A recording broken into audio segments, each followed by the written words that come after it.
Hello and welcome back. In this video lesson, we are going to understand about period meta character. So period meta characters are denoted by a dot, and this is also called as wildcard characters. And as all meta characters have a special meaning, similar to that, this dot meta character also has a special meaning. So this is used to match everything except the line breaks, and this is very important. And as per my personal experience, I have used this period meta character a lot in my regular expressions. Now let me give a test string here, or let me give some group of test strings, for example Java, or let me give PHP, or I'll just give a empty line, and then let me just give mainframe. Let me give Python,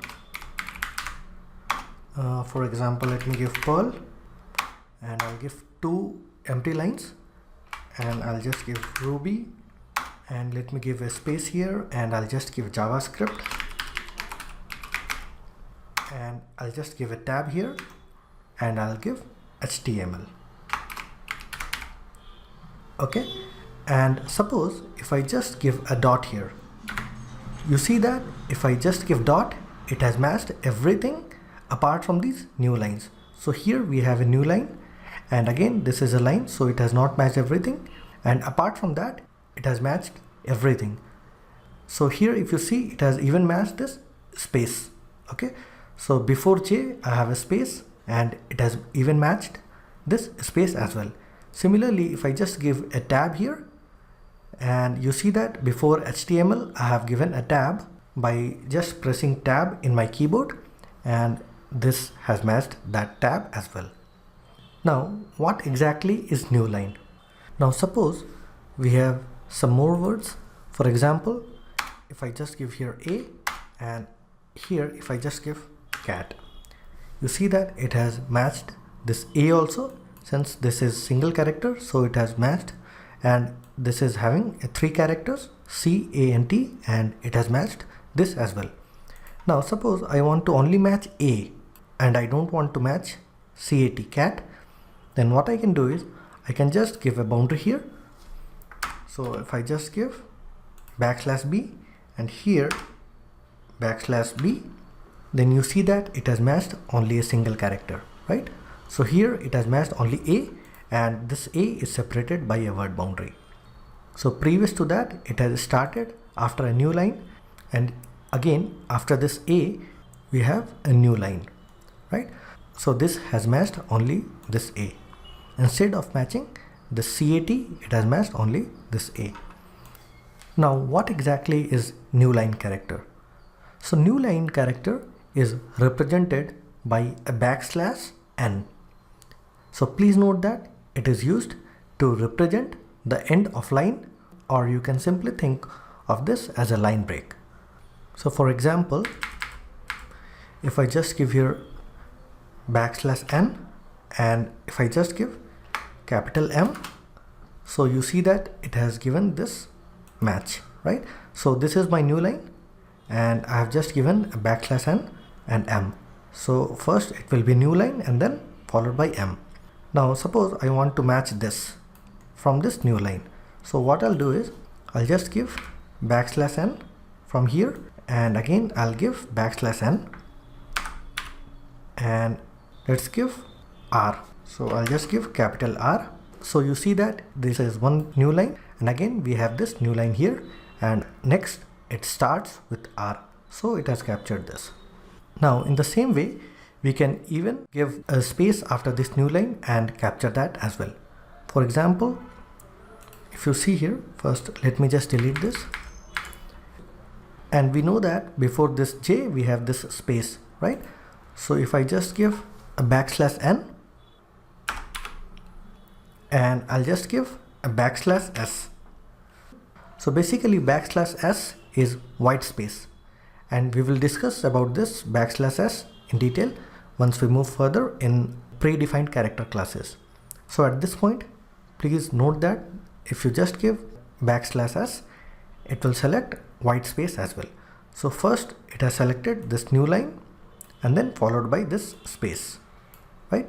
Similarly, if you just give a tab here, you see that it has selected this new line and the tab as well.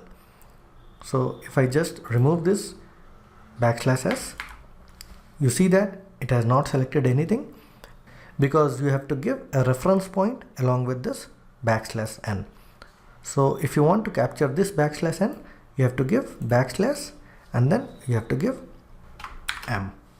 So that means before this m there is a new line, so this is new line and then m, right? Now let us take an example. Suppose I have a text string like this. Okay, so I have r, and then we have star re, then we have kre, then we have %re, and there are a lot of other words. So here you see that there is a space as well, and here there is a tab. Okay, and then we have some 4-letter words, for example aare, bare, core, and more. Now my requirement is that the file should end with re, and we have any character before re. So it does not matter whether it is an alphabet or a number or a hash or a star or anything. So apart from new line, we can have any character before re, and this would be 3-letter character. So I have to write a test string for that. So what I can do is I can just give here .re. So you see that it has selected everything, and here you see that it has even selected this. That is, if you just give a space and then a tab, it has selected that as well. But along with these, it has also captured are from this bare and ore from this more as well. Now if you don't want to capture these, simply put \b. So I'll just give here word boundary, so \b, and you see that it has selected only these and it has not selected these. Okay, and if you just give \b, you notice that it is a boundary between a word and a non-word character. So since star is a non-word character, so it has not captured this as well, and you see that it has not captured this %re as well. Similarly, &re is also not captured, and in the same way space re and tab re is also not captured. Now if you want to capture all these, simply remove this \b here, and you see that it has captured everything, right? So basically word boundary is very important, and you have to note that word boundary is the boundary between a word and a non-word. So even a space or a tab or a star or ampersand or percentile will be considered as non-word character, right? So if you just give a \b here, it will not capture even this or this or this or even this space or tab. So that's it in this video lesson. Thank you and take care.